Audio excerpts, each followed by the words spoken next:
Kalau kalian sering nongkrong di YouTube atau Twitch, pasti nggak asing dengan nama Teguh Prakoso, atau yang lebih dikenal dengan sebutan TP46. Di dunia AA Clan, TP itu sosok yang unik. Dia bukan sekadar streamer biasa, bukan cuman content creator gaming, tapi punya persona yang bikin dia beda dari yang lain. Julukan yang paling sering melekat padanya, overthinker. Kedengarannya mungkin negatif. Orang kalau dibilang overthinking biasanya langsung kepikiran, waduh, kebanyakan mikir, ribet banget hidupnya. Tapi di tangan TP, justru itu yang jadi daya tarik. Hari ini kita bakal bahas lebih dalam tentang filosofi TP46. Apa arti overthinking sebenarnya, kenapa bisa jadi kekuatan, dan apa yang bisa kita pelajari dari sosoknya.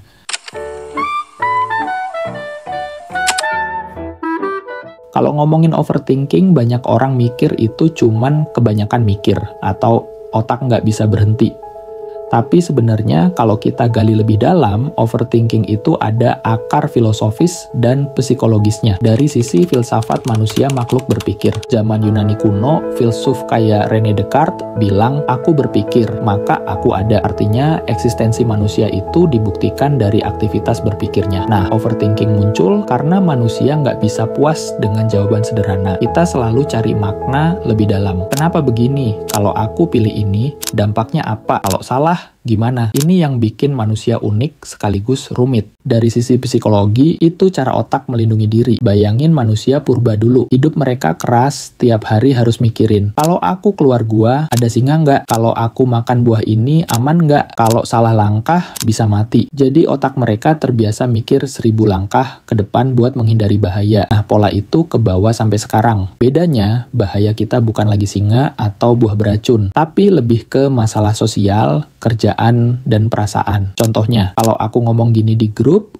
orang tersinggung nggak ya? Kalau aku confess perasaan, nanti ditolak nggak ya? Otak kita kayak alarm darurat yang terus bunyi, meskipun kadang situasinya nggak seberbahaya itu. Makanya overthinking sering terasa melelahkan, karena otak kita masih bereaksi kayak zaman purba, padahal ancaman sekarang lebih ke rasa malu, gagal, atau nggak diterima orang lain. Nah, TP46 ini unik. Dia dijuluki orang overthinking, tapi justru itu yang bikin dia beda dari anggota lain. Kalau kebanyakan orang menutupi rasa overthinkingnya, TP malah menunjukkannya secara terbuka. Yang menarik, apa yang dia tunjukin sebenarnya mewakili isi kepala jutaan orang. Kita semua pernah kepikiran berlebihan, mikirin hal kecil sampai jadi besar. Bedanya, kita sering malu atau gengsi buat ngaku. Sedangkan TP, dia berani jadi cermin buat semua orang. Dia nunjukin bahwa overthinking itu nyata, dan itu bagian dari manusia. Makanya overthinking ala TP kadang lucu. Kadang bikin kita geleng-geleng kepala, tapi juga bikin kita mikir, oh, ternyata gue nggak sendirian. Apa yang gue rasain, orang lain juga ngalamin. Itulah daya tariknya. Ketulusan untuk jujur sama isi kepalanya sendiri, meski kadang ribet. Banyak orang sering minder sama sifat overthinking. Ngerasa diri sendiri ribet, susah santai, selalu mikirin hal-hal kecil yang kadang bahkan nggak penting. Akhirnya malah capek sendiri. Tapi coba lihat TP46. Orang justru betah nonton dia. Berjam-jam mikir ribet, ngomong ngalor ngidul, dan overanalis hal sepele. Kenapa bisa begitu? Karena dia berhasil ngubah kelemahan jadi hiburan. Kalau kita lihat lebih dalam, ini sebenarnya punya filosofi penting. Kelemahan bisa jadi kekuatan kalau kita embrace, kita peluk, dan kita jadikan bagian dari diri kita. Bayangin kayu bengkok, kalau dipaksa jadi tiang, pasti gagal. Tapi kalau diolah jadi kursi atau ukiran, dia justru punya nilai seni yang nggak bisa ditiru kayu lurus. Unik, berbeda. Dan itulah yang bikin orang tertarik. Begitu juga dengan overthinking. Kalau kita cuma nyalahin diri sendiri, jadinya beban. Tapi kalau kita bisa nerima, bahkan nunjukin ke orang lain, itu bisa berubah jadi ciri khas yang bikin kita stand out. Dan inilah yang dilakukan TP46. Dia nunjukin ke dunia bahwa overthinking itu bukan kutukan. Justru bisa bikin orang lain ketawa, mikir, bahkan ngerasa relate. Oh, ternyata gue nggak sendirian. Yang gue alamin,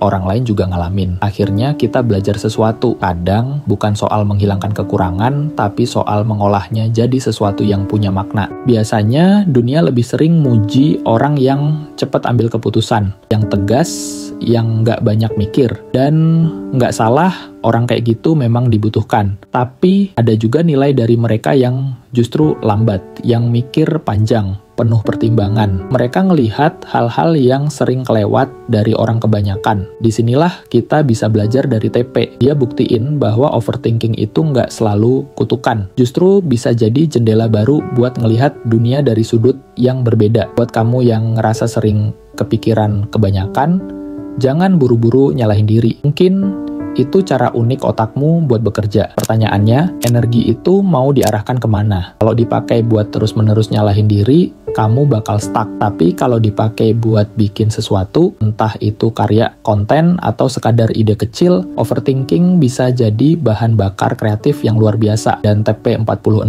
adalah contohnya. Dia bisa ngubah sesuatu yang biasanya dianggap kelemahan, jadi identitas, jadi hiburan, bahkan jadi jalan karir. Jadi pelajaran besarnya sederhana. Gak semua orang harus cepat. Kadang justru dalam kelambatan dan banyaknya pertimbangan, kita nemuin cara baru buat nunjukin diri kita yang sebenarnya.